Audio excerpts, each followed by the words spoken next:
An 11-year-old Portland boy shot to death in his own bed. It was a murder that shocked the community and baffled investigators. And now 10 years later, detectives are still looking for his killer. KPTV's Nicole Dahl has more in this week's Fox 12's Most Wanted Cold Case Unit. We all need to band together and go back in our thoughts, go back in our minds, go back to that morning of maybe if you lived in that neighborhood and you were awake at that time.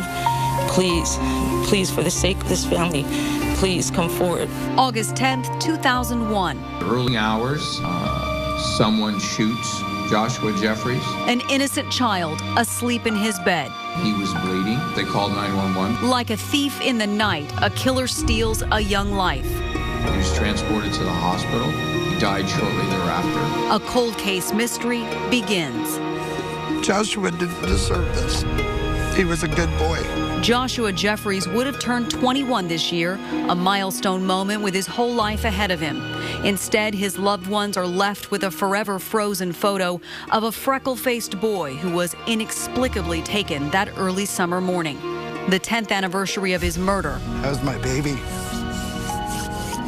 Was almost too much for Gail Hofert, Joshua's aunt and caregiver. Thinking back, remembering what we were doing. Gail says the night before Joshua's murder was typical. They'd said their I love yous and good nights, and then the 11-year-old went to bed in the home they shared in the Brentwood-Darlington neighborhood of Southeast Portland. In the early morning hours, Gail says Josh walked into her room and said, "Auntie Gail, someone came into my room." Seconds later, he collapsed. Cold case detectives say Josh had been shot once and he died a short time later. But who shot him? When you get a case like this, you start in this tight circle. John Rhodes was one of the original investigators on the Jeffries case. Detectives could find no one who had disagreements with the boy. He had no gang or drug ties. There was no clear motive. Fox 12 got a close look at evidence from the 10-year-old cold case, now stored in the police bureau's property warehouse. It sounded like a gunshot, so we know it's a gunshot. And we reviewed case notes with the investigators as well. Solving this case, they say, hinges on someone coming forward and providing information. So what it would mean for me personally is I would be relieved. I wouldn't have to worry about or wonder about the impact that it's had on all of those family members or the people that knew Joshua, his schoolmates, his teachers, all of those people who every once in a while, for whatever reason, are going to be thinking about Joshua Jeffries and why he died. Let's get this over with. I want this person taken care of. This is ridiculous. This isn't fair.